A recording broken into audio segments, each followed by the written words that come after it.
Oh, see, Eric needs to be on the microphone for this. He's like the date keeper. We started practicing in 2002. Yeah. I think we started playing shows in 2003. All right. 2002 actually. New Year's Eve. Yes. New Year's. Oh, that's right. It was New Year's. Well, it was December 31st, 2002. Yes. So it was Would have as been our the, first show.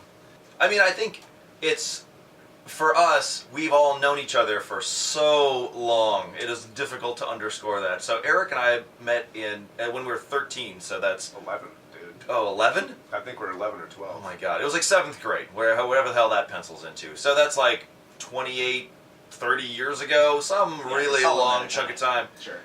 And started playing in bands together in about 1992. And with Nate as well. So Nate, Eric and Nate and I were in a band together in 1992. Yeah, and I think we played 4 shows or something over Nate, 2 years. I'm going to say with Nate we played 2. I think we played 5 after he left. It was hard to find a gig in Yeah, it Grand was Forks, really North hard to Dakota. find shows in North Dakota. And then Chris, you met Eric and Nate in... fall of '94 when I moved to Grand Forks to go to college. Chris was in another band called the Quarantines. Okay. Oh, can you spell that for me? Yeah. Go ahead. With, teen, T-E-E-N-S. Wow. Wow, that's such a good idea! I can't believe no one did that first. I think we were first on that scene. So, and then Nate, Game, respect, game. Nate and I were in another band, and then that band broke up. What was Quarantines that? broke What was up. that? That was band called? Ice 9. So those 2 bands broke up, and then Nate and Chris were both singers only in that band. And I played guitar in the previous band. So anyways, they wanted to start a new thing, and they both decided to play instruments, so I got stuck playing drums. And we ended up playing as a 3-piece in this band for I think it was like only 10 months really, but we made an album that had like 22 songs on it. Jesus. And then I moved. So Nate and I both moved away for a year, moved overseas, and then when we got I moved back, to Olympia. Eric moved to Olympia, we moved away.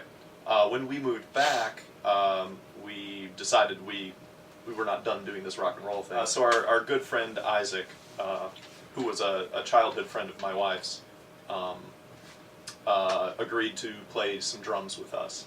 And so that band ended up, I don't know, I got it in my head that we could do a lot of recording and touring things, which we didn't really know how to do it all, but we ended up, the band ran for just shy of 4 years, and I don't know, we tried to count one time, I think we played close, like 250 to 300 shows in that time, and toured all over the U.S. Long story short, 16 years. 60.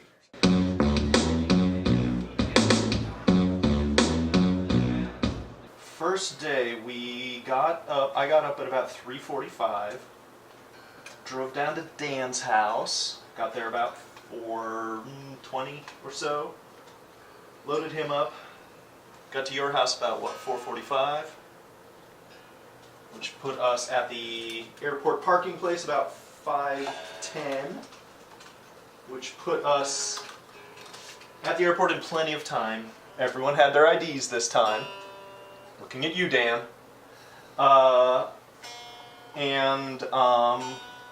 Yeah, then our uneventful flight to Chicago, hustled and got our rental shit taken care of, and hauled ass across Indiana to Dayton, Ohio. Got here by 7:15. We are reassembling the instruments, and we are to be at the venue in 1 hour.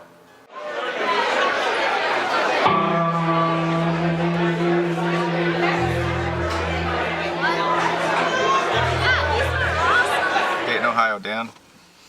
Dayton, Ohio. Dayton was Dayton. Another weekend night. Good times. Lots of people at the bar. Whether or not they stayed for us was kind of immaterial.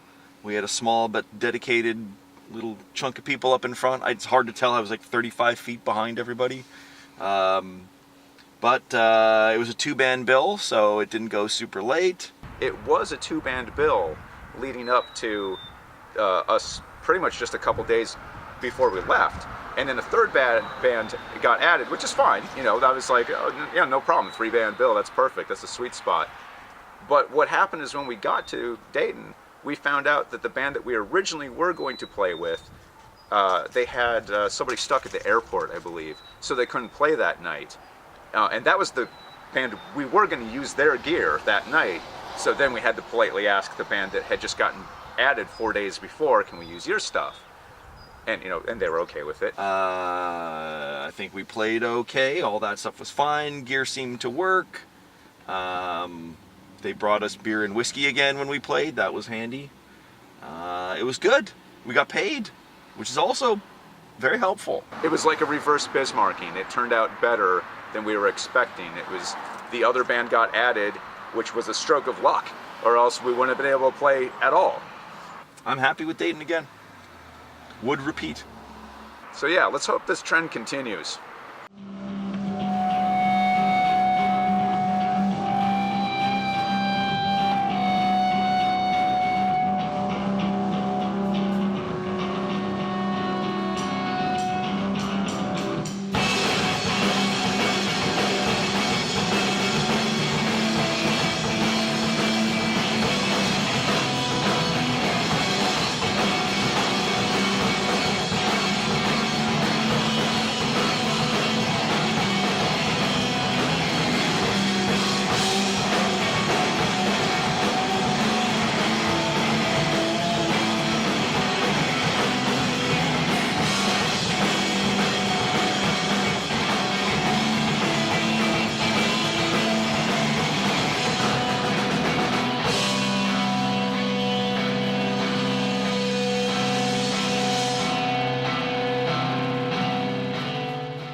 Show was in Cincinnati, actually Newport, Kentucky, across the river from Cincinnati. It was I think it was a pretty good show. I got to play with Knife the Symphony, who are longtime PRF dudes whom we have just happened to not be able to play with. So it was nice to finally get a chance to play with them. They were excellent. Where we were playing was like a big, very reverberant, empty room. So the drums sounded really good. This is Matt Sorum up here.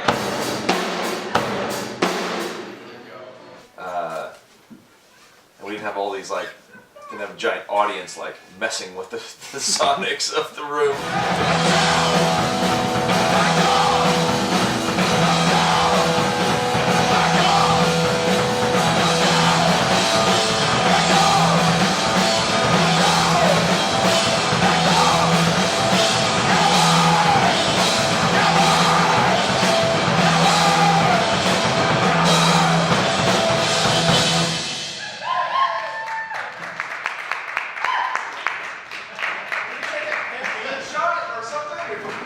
Sorry. Was I rushing it? Oh, maybe. Seems impossible.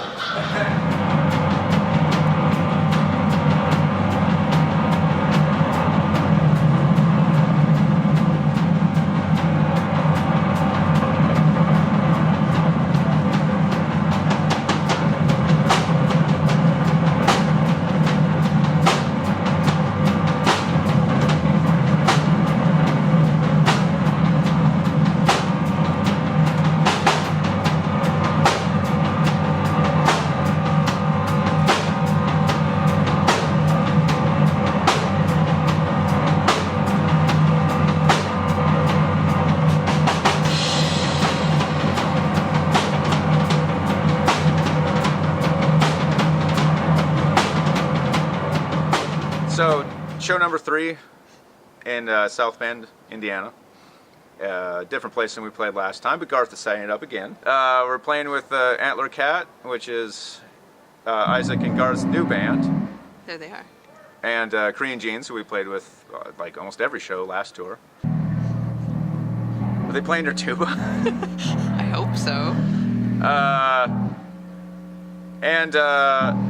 I guess the thing to note so far on this trip is nothing has gone wrong. We have not missed a flight due to a forgotten ID. We have not exploded a van. We have not turned up and the venue is closed, or turned up and it turns out there was a 12-band hardcore bill going instead, and the person we booked with had been fired months ago. None of those things have happened so far. knock on wood here, nothing has gone wrong on this tour so far. In fact, everything's gone very well. I don't know why you haven't been Bismarcked yet. Is the jury going to run into problems with the Border Patrol later or something? Maybe. Maybe. He brought his papers?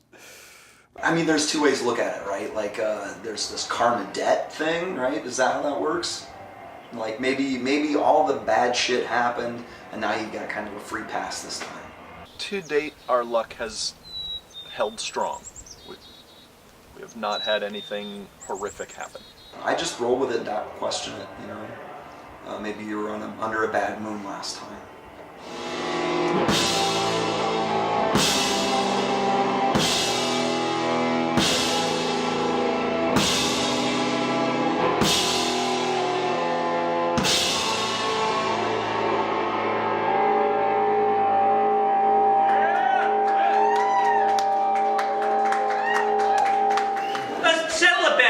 For me. I don't think it sounds like my life with the Thrill Kill Cult at all. Radio silence. Crow soundtrack?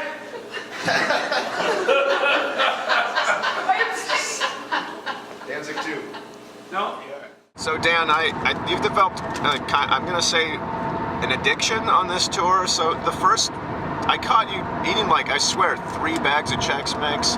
And then, at night, I believe you were eating Chex Mix in bed. I wasn't alone, if that makes it better. You guys were all there? Yeah, well, I mean, things have escalated. This says really freaking hot. There's a danger tag on it. So I'm not hiding Chex Mix or anything like that. Would you say at this point you're a Chex Mix connoisseur? I prefer that to addict. It's like saying you're a cocaine addict. Or sorry, a cocaine connoisseur. That's right. I'm a methamphetamine aficionado. They have a magazine for They that. have a magazine for me and everything.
Happy to be out here when it's nice.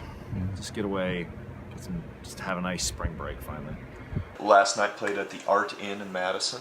I think it was a very good show. We had two electronic acts as openers, which the advantage to having electronic acts as openers is that all their stuff is usually on some sort of table, and the whole table can just get moved, and so they're instantly off stage. Delightful. And then us and the Coordinated Suicides. Great times, good people, a blizzard, which was April 2nd? 3rd. Third. Yeah. April 3rd, a blizzard, so. Does that count as a Bismarcking? No. I don't think there was any adverse effects. There were more people there than I would have expected on a Tuesday night without snow. And, So far this trip, 0 Bismarckings. Is that making you a little nervous? it makes me nervous that you keep talking about it. I have a feeling like you're just inviting trouble. Everything will be fine.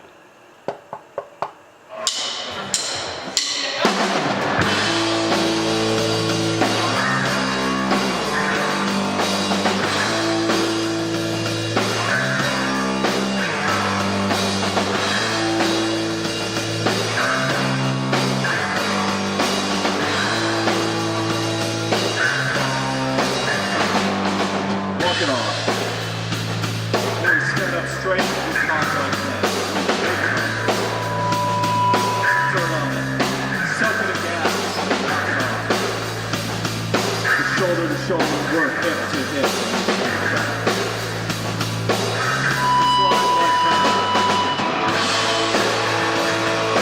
Guys from the union, that's up! Guys when we walk away! Guys from the union, that's up! Guys when we hold this line!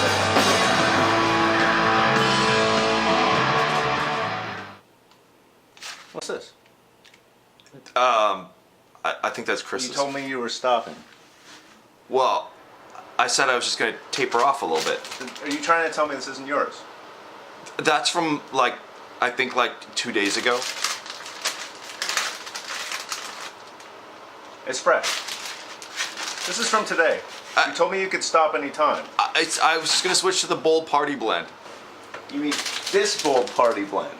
That's it. I was holding that for Ryan. He said he wanted me to bring him some. Don't bring Warner into this. I mean, can I still have those Gardetto's chips? No. You're cut off. I told him to stop. He wouldn't listen. Have you been enabling him? Maybe. Wait, what's that underneath there? That's my pillow. Pull back the sheets. They didn't even clean this room. This could have been in here from who knows who got it in here. I mean, I don't want him getting it on the street. As long as he's getting it here with us, you know, he's safe.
Dubuque, Iowa. How'd that go? It went pretty well. For, let's see, it was Wednesday, right? Wednesday show at a skate park. We had been told that it might be an outside show. Who would have said something like that? I did because I saw pictures, I think, of like outdoor heavy hand. I think it was heavy hand play there, and it looked like the kids were shredding outside. Ryan was like, yeah, I think heavy hand played out here or something, but that was like the summer, man. Chris, I did ask you to ask him, didn't I? You did. Yeah. I said, we heard sometimes you play outside. Should we bring mittens? And he's like, what? No, you're playing inside. So we did not have to play outside, which was good because it was just like 25 degrees in April. It was the first time we've ever played where, to show their appreciation, people banged skateboards on a ramp.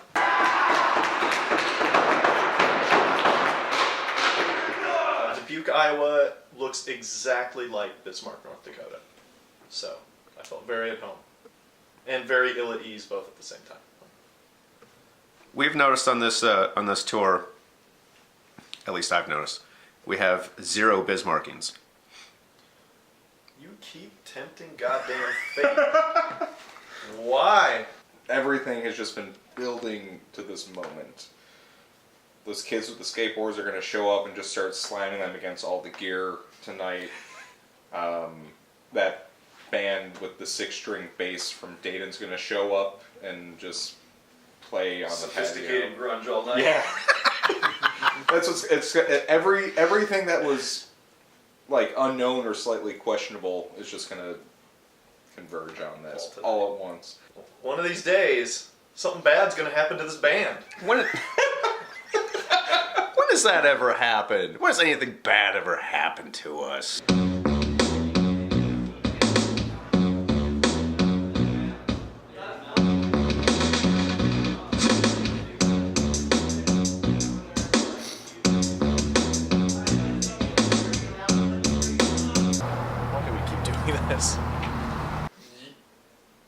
You. Holding you accountable. I don't like the way your drums sound, Neil.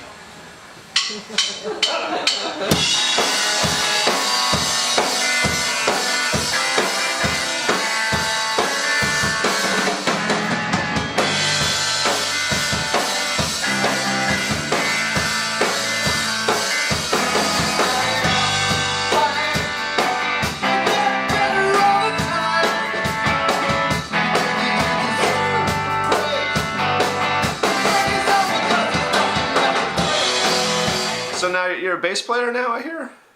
Yes. How'd this happen? Well, after the last time you were here, 364 days ago, I might add. We are consistent like that. Yeah. Hungry Man played with John on bass, and then a couple days later we were driving from South Bend to Kalamazoo, and Jeff emailed me and said, "Hey, John's quitting. Do you have a bass? And would you play in this band?"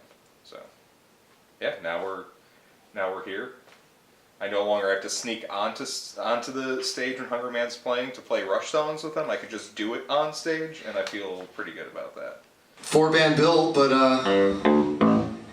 it's Three-man. it's 3 bands plus Neil and Beth, which that's Jeff. It's not me. I love when you guys play. Chris, you left a nice note for Korean Jeans. Well, I mean, they're such sweet people, but we have to move on. We need to see other bands, and they should move on too. I mean, they're lovely people, and they should have other bands in their lives. That I hope we can still be friends. I'm sure they're going to understand. I hope so. I think it's best for all of us.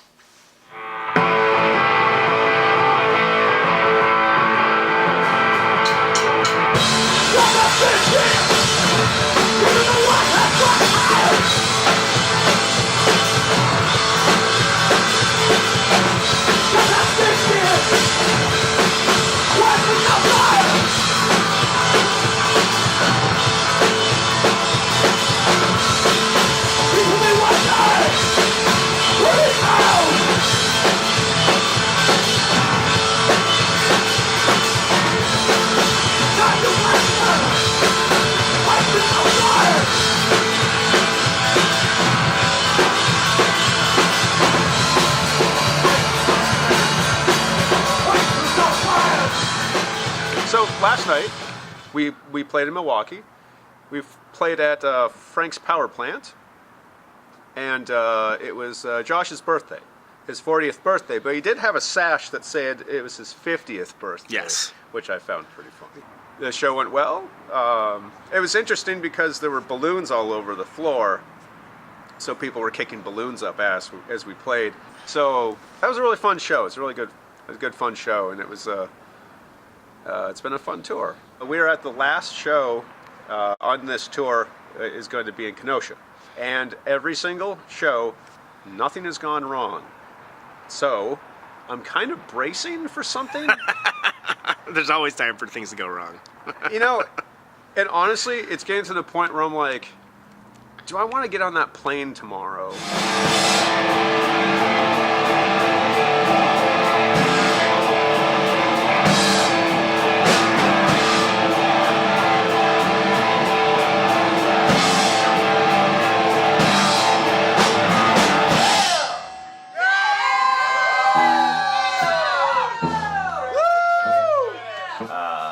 This was a pretty successful tour. Really successful by Bismarck standards. Jerry, how many amps blown? 0 amps blown. How many strings broken? Just one. How many wallets forgotten? To this point, 0. We've still got tomorrow. Everything went really pretty smoothly. A few technical glitches here and there. But all in all, we had pretty good luck.